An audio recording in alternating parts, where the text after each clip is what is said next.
নমস্কাৰ ছাত্ৰ ছাত্ৰীসকল আজি পুনৰ তোমালোকলৈ মই এটা নতুন ভিডিও লৈ আহিছো আৰু এই ভিডিওটোৰ জৰিয়তে মই তোমালোকক যোগৰ বিষয়ে কিছু ধাৰণা দিবলৈ চেষ্টা কৰিম গতিকে মই আশা কৰিছো তোমালোকে খুব মনোযোগেৰে এই ভিডিওটো চাবা এতিয়া আমি আমাৰ এই বিষয়টোলৈ আগবাঢ়ো যোগৰ ধাৰণা ছাত্ৰ ছাত্ৰীসকল তোমালোকে দ্বিতীয় আৰু তৃতীয় শ্ৰেণীত এখৰীয়া আৰু দুখৰীয়া যোগ অংকৰ বিষয়ে পাইছিলা আজি মই পুনৰ তোমালোকক এই যোগৰ বিষয়ে কিছু কথা জনাব বিচাৰিছো পোনপ্ৰথমে আমি এনে ধৰণে এখন তালিকা বনাই লম একক দশক শতক হাজাৰ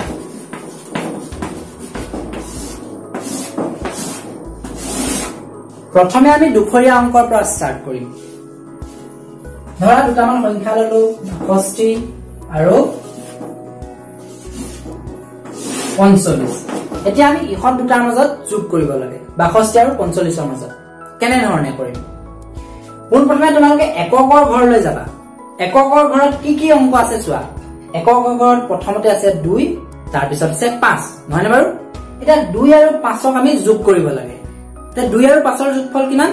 7 আমি যেহেতুকে 7 পাইছো এই 7টো আমি এককৰ পুনে পুনেহে পাতিব লাগিব গতিকে আমি এই দশৰত আমি কিমান পাতিম 7 পাতিম বুজিব পাৰিছানে নেক্সট আহিলে দশকৰ ঘৰলৈ এটা দশকৰ ঘৰত থকা অংক কেইটা হৈছে 6 আৰু 4 এটা 6 আৰু 4 যোগফল কিমান 6 আৰু 4 যোগফল হৈছে 10 নহয়নে বাৰু 10 মই সাইডত লিখি লৈছো 10 এতিয়া আমি এই 10টো এই ঘৰটোত বহাব কিন্তু নোৱাৰো এনেকে হলে আমাৰ উত্তৰটো ভুল হ'ব কেনে ধৰণে পাতিব লাগিব চোৱা এই 10ৰ যেটো সোঁফালে থকা অংকটো এই 10 সংখ্যাটোৰ সোঁফালে থকা অংকটো কি 0 বুজিছানে এই 0টো আমি এই দশকৰ ঘৰৰ পুনে পুনে পাতিব লাগিব আৰু যেটো 1 আছিল বাওঁফালৰ 1টো এই 1টো আমি এই শতকৰ ঘৰলৈ আনিব লাগিব বুজিবা পাৰিছানে বাৰু আকৌ এবাৰ কৈছো পোনপ্ৰথমে আমি এককৰ ঘৰৰ অংক কিটা কৰি চালো 2 আৰু 5ৰ যোগফল 7 আমি তাক এককৰ পুনে পুনে পাতিছো দশকৰ ঘৰত থকা সংখ্যা কিটা আছিল 6 আৰু 4 6 আৰু 4 যোগফলটো পাইছিলো 10 এই 10 সংখ্যাটোৰ সোঁফালৰ যেটো অংক 0টো আমি দশকৰ পুনে পুনে পাতিছো আৰু যেটো 1 আছিল বাওঁফালৰ অংকটো সেই অংকটো আমি শতকৰ ঘৰলৈ আনিছো এতিয়া তোমালোকে নিশ্চয় বুজি পাইছা আমি আৰু এটা দুখৰীয়া অংক কৰি চাম এতিয়া আমি 78 আৰু 22ৰ মাজত যোগ কৰিম এটা কেনে ধৰণে যোগ কৰিম পোনপ্ৰথমে আমি এককৰ ঘৰলৈ গলো এককৰ ঘৰত থকা অংক কেইটা হৈছে 8 আৰু 2 8 আৰু 2 যোগফল কিমান 8 আৰু 2 10 মানে বাৰু 10 আমি 10টো ইয়াত পাতিব নোৱাৰিম এতিয়া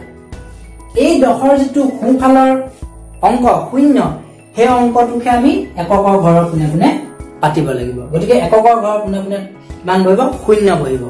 আৰু যেটো বাকি ৰোৱা 1 এই বাকি ৰোৱা 1টো আমি ইয়াতো বহুৱাব নোৱাৰিম এবাৰ কাৰণ এইফালে আমাৰ আৰু কৰিবলগীয়া আছে এতিয়া আমি ক'ত পাতিব লাগিব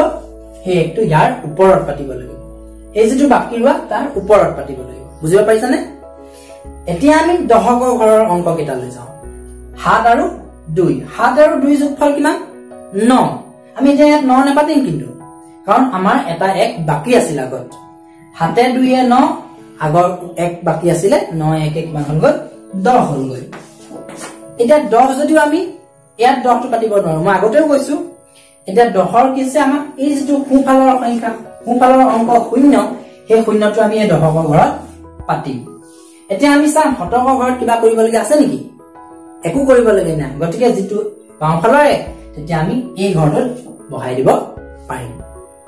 বুজিব পাৰিছানে বাৰু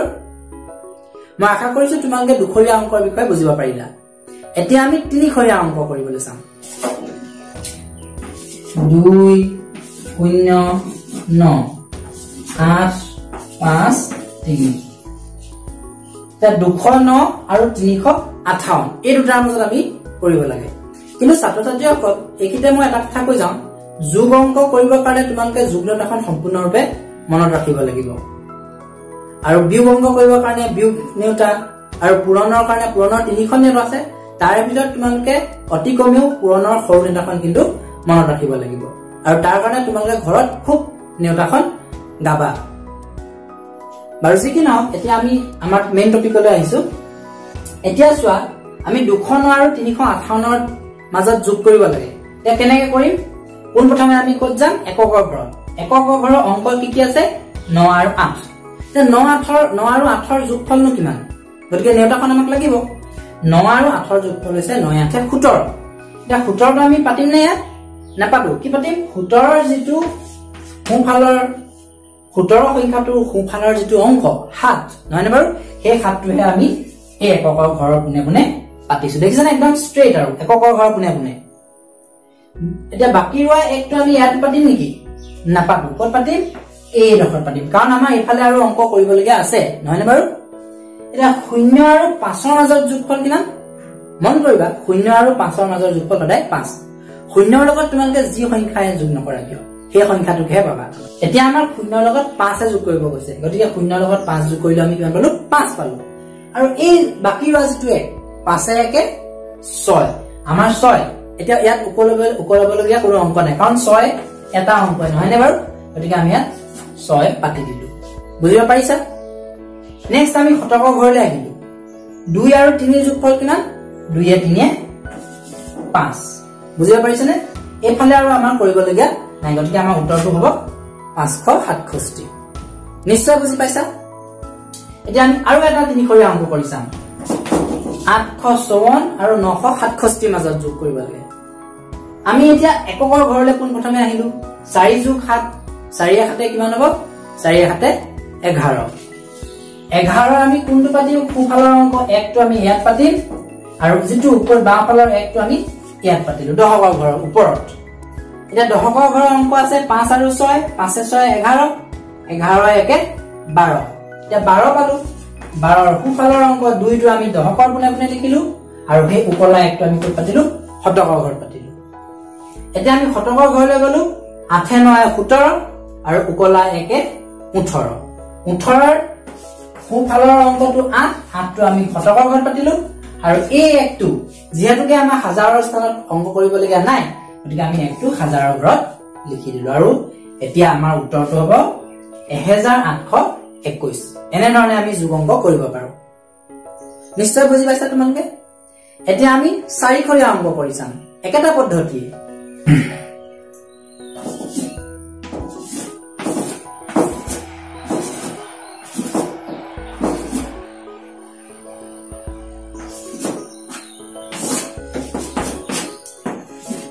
এতিয়া আমি একে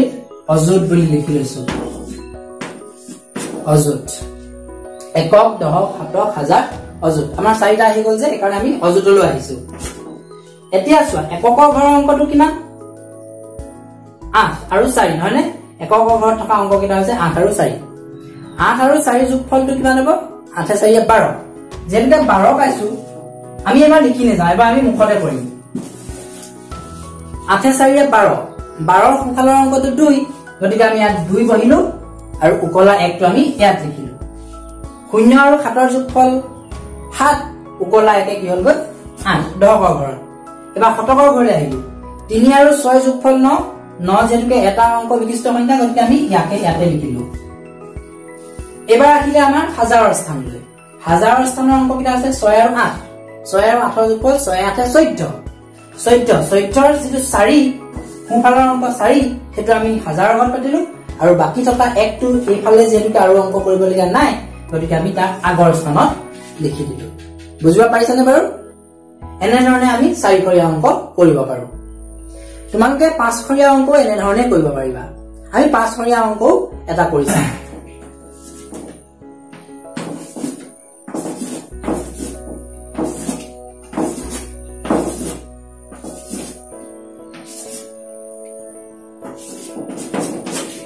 এতিয়া চোৱা এইটো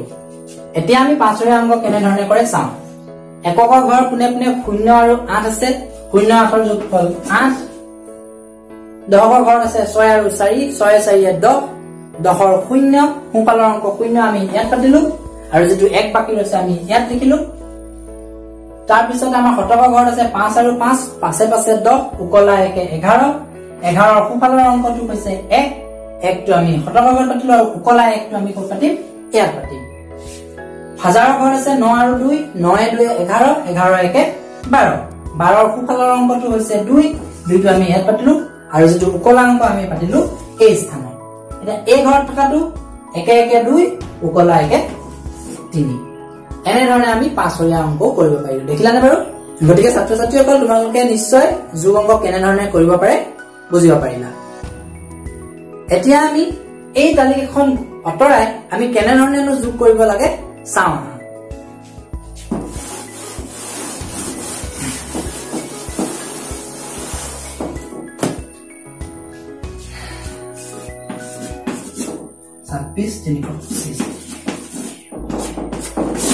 এতিয়া এই কিতাপ আমি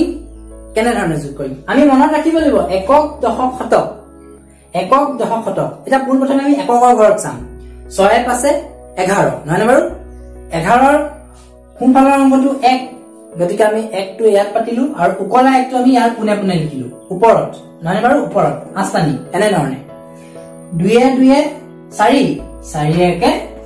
5 আমি ইয়াত পাতিলো ঠিক তেনেদৰে 3 1 4 4 টো আমি ইয়াত পাতিলো আৰু আগলৈ কৰিবলগীয়া নাই গতিকে উত্তৰটো আমাৰ 451 আমি আৰু এটা কৰি চাওঁ 1